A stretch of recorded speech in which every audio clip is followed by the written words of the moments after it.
ni Hannah T. Nakabase sa ebidensya ang pagrekomenda ng DPWH na kasuhan na si dating Speaker Martin Romualdez. Nako po, yan na. O paano sa mga naghahanap ng ebidensya, sabi ni Efren, no? Wala pa rin ebidensya yan. Wala na, naku, ewan ko, Leonora bro, paano na kaya ito? Paano na kaya yung mga kaibigan natin na pan ni Martin Romualdez, ano? Eto! Ayan maliwanag Doon kay Secretary Vince Dizon. Nako. Tinanong kasi ni Senator Cheese Escobar. Laban sa Dali, ulit, eto na. pinaninindigan ni DPWH Secretary Vince Dizon ang rekomendasyong kasuhan si late Representative Martin Romualdez. Wala raw siyang pangamba dahil may ebidensya laban sa dating speaker. Yan ang agenda report ni Hannah T. Pinaninindigan ni DPWH Secretary Vince Dizon ang rekomendasyong kasuhan si late Representative Martin Romualdez. So pinaninindigan na ho nung Vince Dizon yan, Wala raw siyang pangamba dahil may ebidensya laban sa dating speaker. Kita nyo? Walang pangamba kasi may ebidensya daw doon po sa dating speaker. Wala pong iba kung hindi po yung pabigat kay Pangulong Bongbong Marcos na kinaiinisan din ng mga DDS. Kaya ho, naghiwalay daw si Sara at saka si Pangulong Bongbong. Gets nyo na? Oo. Boy, nauna pang vlogger sa akin niya si JC De La Cruz. Tinake down lang ni Takero yung channel niyan eh. Eto na, eto na. Yan ang agenda report ni Hannah T. Nakabase sa ebidensya ang pagrekomenda ng DPWH na kasuhan na si dating Speaker Martin Romualdez.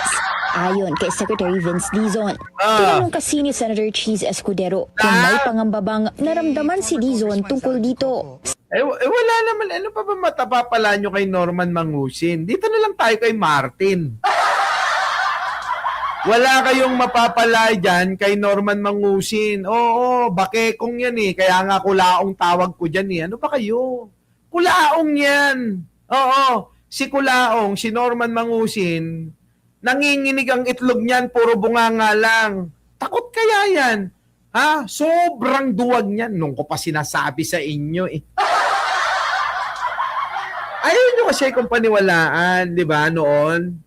Si Norman Mangusin, takot yan, puro bunganga lang yan. Hanggang bunganga, pero yung harapan, hindi makakaharap yan, maniwala ka. Nanginginig yan kapag ako kaharap niyan. Nako! Nanginginig. Ang laman-laman ni Norman Mangusin kapag ka naririnig yung pangalan ko.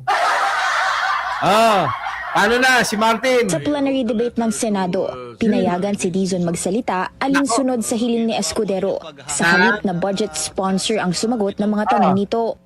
Wala po, Mr. President.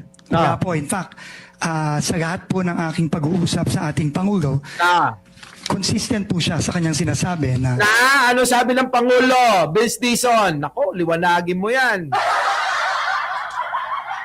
Alam nyo na mga kababayan ko sabi daw ng Pangulo, consistent daw ang Pangulo sa sinasabi niya na Vince Dizon. Kung saan po ang ebidensya, doon po tayo pupunta. Nako, kung saan ang ebidensya, doon daw tayo pupunta. Sinasabi ni Vince Dizon, may ebidensya na na nagnanakaw talaga yung Martin Romualdez na yan. Paano na ito? Kahit na sino pa po ang pwedeng maisama, Nako. basta tututok lang po kami sa ebidensya. Basta tututok lang daw sa ebidensya, kahit sino ang isama, kahit si Martin pa, sasabit talaga. At yun po ang aming isusumite. Una nang nagbabala si Escudero. Nako, kita nyo mga kababayan ko, dito na ho nag-umpisa, nag-umpisang namaya yung mukha ni Martin, Tignan nyo yung itsura, lakihan ko. Tanggalin ko muna tong si Salde ko. Tignan nyo, mga kababayan ko, yung eye bag niya malapit na sa baba niya. Di ba? Ayan mga kababayan ko, stress na stress, mga kababayan.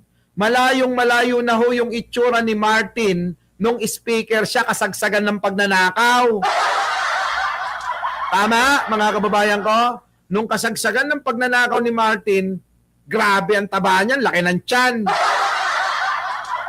Diba? Oh, kaya ang bundat na bundat yan eh. Diba? Ngayon, mga kababayan ko, matapos magnakaw, problema ngayon yung ninakaw. Diba? Kita nyo, nung nagnanakaw, mga kababayan ko, healthy, oo, taba eh, kain ng maayos, walang eye bag kasi maganda tulog. Nung nabusisi na ho, ang Martin Romualdez sa kanyang mga katarantaduhang ginagawa, yung pagnanakaw sa kaban ng bayan, eto na, na-stress na. Ayan, na-stress na siya. Ang nangyayari ngayon, mga kababayan ko, alam nyo, problema ngayon yung mga ninakaw nila. Tignan nyo si Saldico. Kita nyo, problema niya yung ninakaw niya. Sabay silang nangayayat na dalawa. E paano? Sabay din silang nagnanakaw nung una. Sabay na nagnanakaw nung una si Saldico at si Martin Romualdez. At ngayon, mga kababayan, sabay din silang namomroblema. At sa kakaproblema, na stress, na mayat. Sabi nga ng iba, mukhang butot balat na.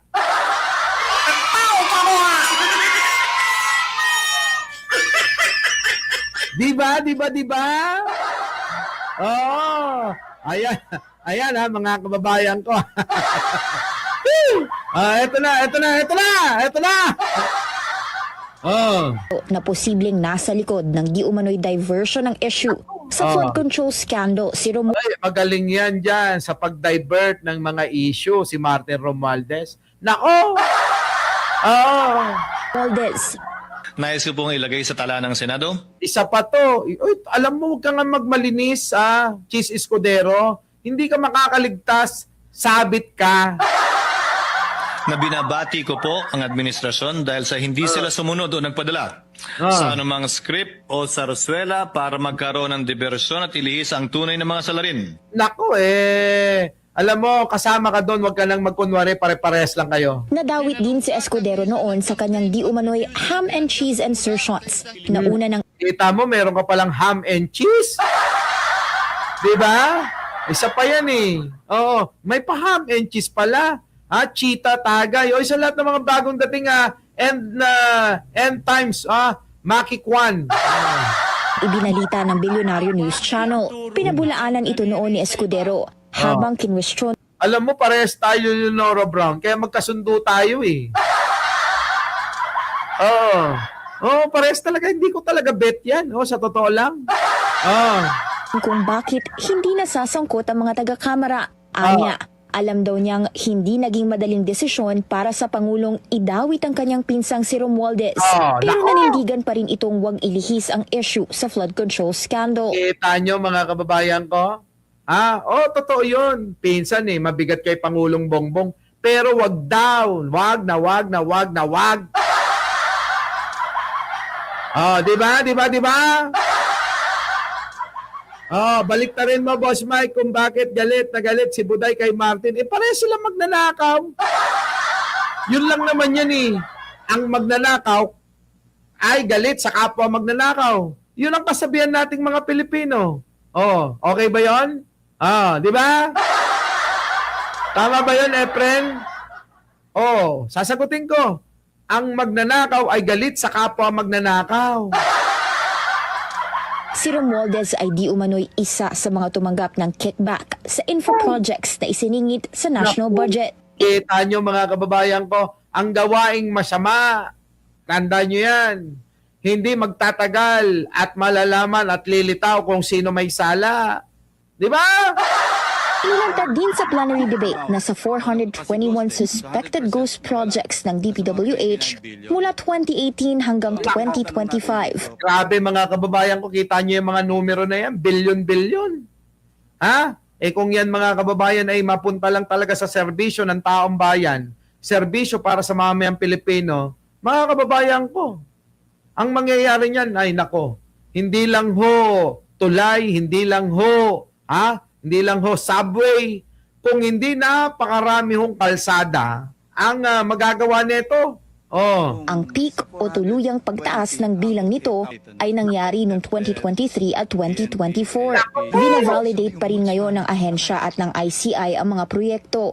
Sabi ni Finance Committee Chair Win Gatchalian, magagamit pa rin ang 2025 budget ng ahensya hanggang 2026. Nako. Valid pa ho until 2026.